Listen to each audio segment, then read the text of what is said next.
So I am very excited. I have one of the running candidate for the upcoming election, Adegoke Fadare. You just changed my name I'm for that. so sorry about that.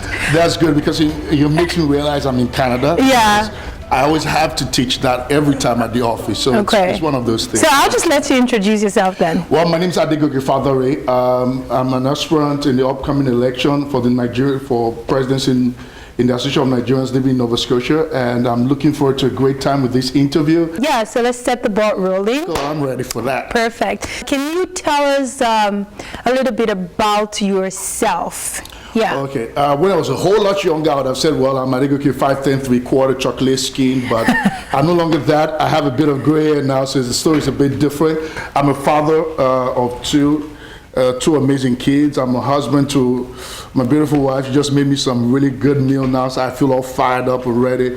I'm a philosopher by training. I'm also a brand and communication expert by career.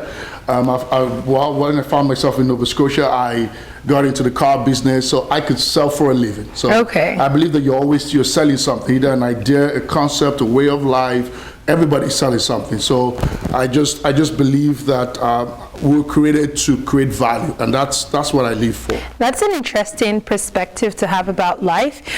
So let's get right into this. So what motivated you to run for office for the community here in? Well, my life I'm extremely passionate about Nigeria and Nigerians.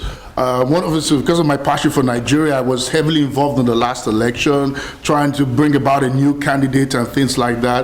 Since I arrived at Nova Scotia, one of the first things I did was to identify myself with the association, because I love Nigerians. We're exuberant, we're full of life, we're enterprising and things like that. So I got involved with the association, not because I had an idea that I'll soon be sitting down here being interviewed by Foke. If you look fine, by the way, to be talking about an election. That was not the plan. The plan was just to be part of an association and to do my own bit to make it a better association.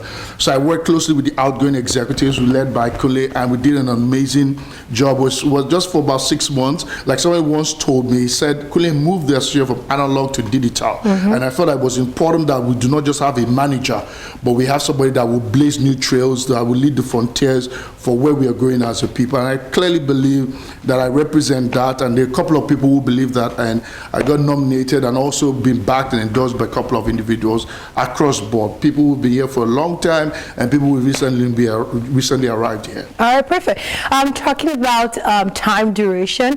So I have been here for almost 8 years, and we've noticed a progression in the society. What would you say are key elements about your research that you have done and that you plan to implement when you get in office? Obviously, first of all, you'll have to celebrate the outgoing executives. There's no way that we won't have to pause and celebrate the going out. We have our differences. We feel they could do some things better.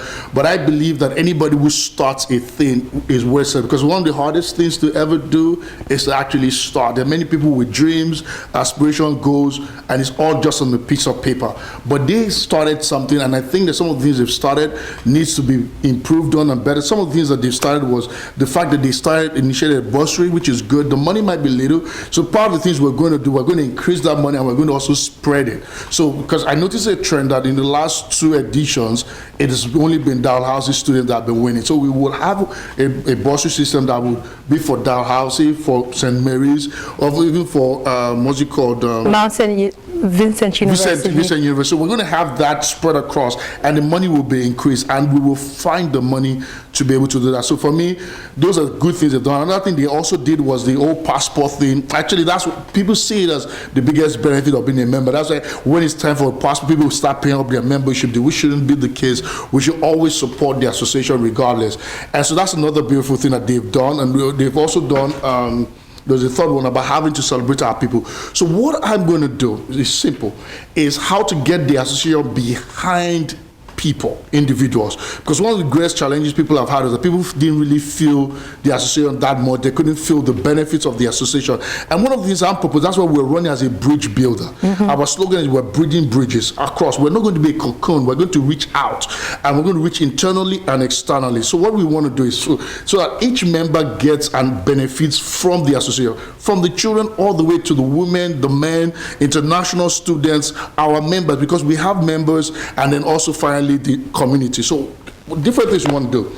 So for example, for the children, every Saturday we're going to have an opportunity for them to because they say it takes a village to raise a child, right? So we want to create villagers around our children, because there are certain values you and I, even though we're in foreign lands, still hold on to. They're like respect, value, and things like that. And we don't want those values lost, because not everything about our homeland that was bad. So what we're looking for is every 2 hours on a Saturday, right, our children will be able to come together. There are people who are doing this here and there. We've spoken to some of them, but our association will come behind it, right, so that more people can be part of it, and in terms of both the teachers that take part of it. So every 2 hours, people listen to folk tales, they listen to stories. I grew up as a child listening to Tales by Moonlight. My father was a broadcaster, so I used to go for all those recordings and all of that stuff. So things like folk tales, things like social etiquettes, time management, things that matter to us, and even sports. So our different Saturdays, they're doing different things. What also happens is that they are being told our values, and they are forming relationships, and people who hold certain things dear to them. Like, that's for our children.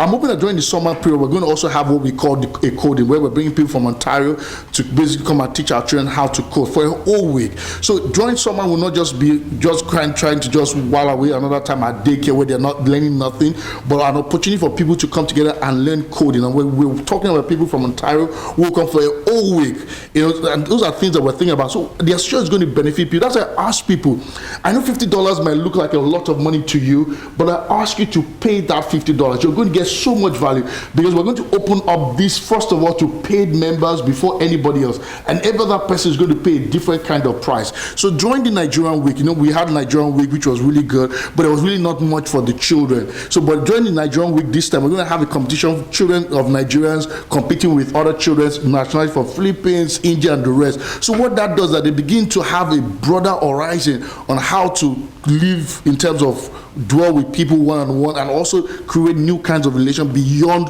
what they're used to. So that's for the children. We have our agenda for the women, we have our agenda for the men, for even the international students.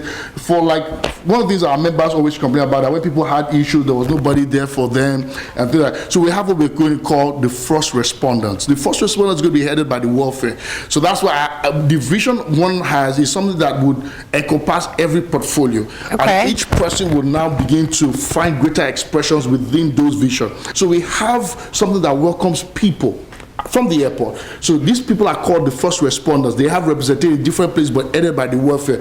I'm hoping that the welfare, whoever wins, whether it's a Bisola or Hollywood, will be able to work with me into making this and as robust as I said, so that our members can feel the benefits. So Maxwell will say, before you ever ask for a hand, touch a heart. Okay. So our motive is to touch people's hearts, so that people can feel like, oh, the association was part of my story at my weakest point. So it's easy for them to contribute more and to be more involved. If you give birth, there's a bad news, or what, you're sure that Nigerian Association will represent you at your doorstep, which is very important. Whatever the occasion is, you can count on a shoulder, you can count on the people to be there for you.